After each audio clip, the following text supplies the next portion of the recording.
Hello students, welcome to the Sun Academy. आज हम पढ़ेंगे रिफ्लेक्स एक्शन क्या होता है।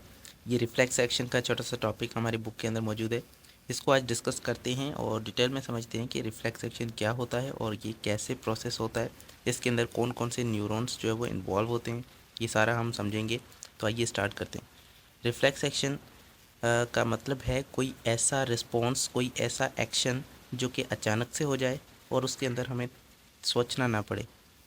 कभी कभी स्टिमुलस जो है, वो जो स्टिमुलस आ रहा है वो स्टिमुलस इतना सडन होता है, इतना अचानक होता है कि हमारे ब्रेन तक वो इन्फॉर्मेशन नहीं पहुंचती। उसका इम्पल्स जो है वो ब्रेन तक नहीं पहुंचता, उससे पहले ही वो रिस्पॉन्स जनरेट करना पड़ता है, इतना अर्जेंट होता है। तो उससे ब्रेन से पहुंचने से पहले ही वो रिस्पॉन्स जनरेट हो जाता है और वो रिस्पॉन्स जो है वो जाता है हमारे इफेक्टर ऑर्गन के पास और इतनी जल्दी जो है हमें रिस्पॉन्स मिल जाता है। तो इस तरह से ये इसके अंदर ब्रेन जो है वो इन्वॉल्व नहीं होता है और इस एक्शन को हम कहते हैं reflex action. Each sensory neuron convey a signal from sensory receptor to motor neuron. हर एक जो है वो सेंसरी न्यूरॉन होता है, वो क्या करता है, सेंसरी ऑर्गन से वो एक इन्फॉर्मेशन को लेकर जाता है और उसके बाद ये पहुंच जाता है वापसी कहाँ पर, हमारे सेंसरी जो मोटर न्यूरॉन है उनके पास। तो मोटर न्यूरॉन कौन से हैं, वो न्यूरॉन जो कि इफेक्टर ऑर्गन्स के पास जाते हैं, इम्पल्स को लेकर आते हैं, और सेंसरी ऑर्गन्स वो हैं जो कि इम्पल्स को लेकर जाते हैं। तो इस तरह से ये सेंस करके इन्फॉर्मेशन को लेकर जाएंगे, स्टिमुलस की इन्फॉर्मेशन होगी, वापसी जो आएगा वो मोटर न्यूरॉन होगा और वो रिस्पॉन्स की इन्फॉर्मेशन लेकर आ रहा होगा, रिस्पॉन्स की इम्पल्स लेकर आ रहा होगा। तो which in turn sending signal to the effector, the result is of in simple automatic response called reflex action.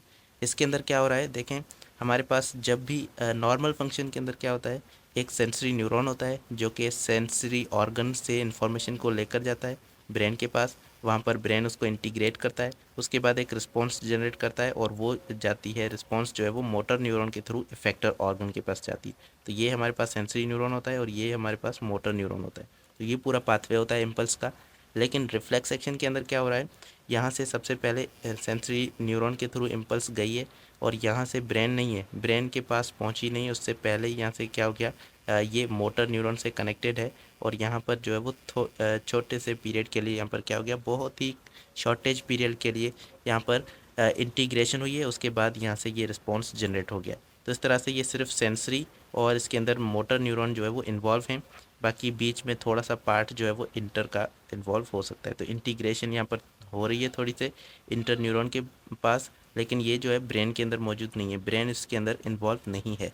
तो इस एक्शन को हम सिंपल ऑटोमेटिक, ये रिस्पॉन्स होगा ऑटोमेटिक हो रहा होगा, जल्दी होगा, बहुत ही फास्ट होता है, इसे हम रिफ्लेक्स एक्शन कहते हैं। तो एक्चुअली रिफ्लेक्स एक्शन के अंदर क्या है, सेंसरी न्यूरॉन के थ्रू इन्फॉर्मेशन जाएगी, थोड़े से पीरियड के लिए इंटीग्रेशन होगी इंटर न्यूरॉन के पास, उसके बाद इन्फॉर्मेशन वापसी जो है वो आएगी मोटर न्यूरॉन के थ्रू। इसके अंदर ये ब्रेन के जो न्यूरॉन्स है वो होंगे, वो इन्वॉल्व नहीं होंगे। तो ये पूरा जो है, इस एक्शन को, ये बहुत ही ऑटोमेटिक एक्शन होता है, इसे हम रिफ्लेक्स एक्शन कहते हैं।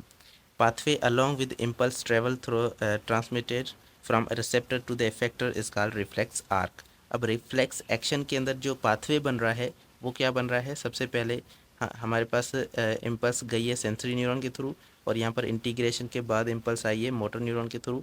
ये जो पूरा रास्ता बन रहा है, इस रास्ते को हम कहते हैं रिफ्लेक्स आर्क, क्योंकि ये रिफ्लेक्स एक्शन का जो है वो रास्ता है, इसीलिए हम इसको रिफ्लेक्स आर्क कहते हैं और ये शॉर्ट होता है हमारे नॉर्मल पाथवे से। Example of human reflexes include familiar knee jerk and pain withdrawal reflex. इसके अंदर नी जर्क आता है। नी जर्क क्या होता है, हमारे जो घुटने हैं वहाँ पर एक अचानक से मूवमेंट होती है और अचानक से हम उसको मूव कर देते हैं। तो ये बहुत ही ऑटोमेटिक यहाँ पर रिस्पॉन्स होता है किसी भी स्टिमुलस की वजह से। इसमें स्टिमुलस जो है वो ज़्यादा शदीद होता है, इसकी वजह से हमारे पास बहुत ही जल्दी रिस्पॉन्स मिलता है। पेन विड्रावल रिफ्लेक्स मतलब है कि ऐसा रिफ्लेक्स जिसके अंदर हम, ऐसा एक्शन जिसके अंदर हम किसी पेन से बचने के लिए, किसी दर्द से बचने के लिए जो है वो उसको रिफ्लेक्स कर रहे हैं। जैसे कि हमारे पास यहाँ पर क्या है, आग जली हुई है और अगर आपका हाथ जो है वो अचानक से, आपको पता नहीं है, आपकी उंगली अगर आग पे लग जाती है तो आपको क्या होगा, पेन महसूस होगा और इतनी जल्दी से आप उसको रिस्पॉन्स देंगे कि अपना हाथ जो है वो हटा लेंगे। फिर आपको पता चलेगा, बाद में आप उसकी इंटीग्रेशन करेंगे कि यहाँ पर एक्चुअली क्या थी, आग थी। तो वो आपको पहले पता नहीं होता, लेकिन आपका रिस्पॉन्स होने के बाद आपको पता चलता है, रिस्पॉन्स इतना फास्ट हो जाता है। और ये जो हमारे पास हुआ है एक्शन, पेन विड्रावल रिफ्लेक्स जो है, ये एक रिफ्लेक्स एक्शन है। तो इस तरह से, क्योंकि इसके अंदर ब्रेन इन्वॉल्व नहीं है, आपने सोचा नहीं है कि यहाँ पर आग जल रही है, मुझे हाथ अपना हटाना चाहिए, आपने सोचा ही नहीं है, और उससे भी पहले क्या हो गया, आपका रिस्पॉन्स जो है यहाँ पर हो गया। अब यहाँ पर बात लिखी हुई है कि pain withdrawal reflex uses neuron of each type. हमारे पास 3 टाइप के न्यूरॉन हैं। जो पेन विड्रावल वाला जो रिफ्लेक्स है, इसके अंदर तीनों टाइप के न्यूरॉन आते हैं।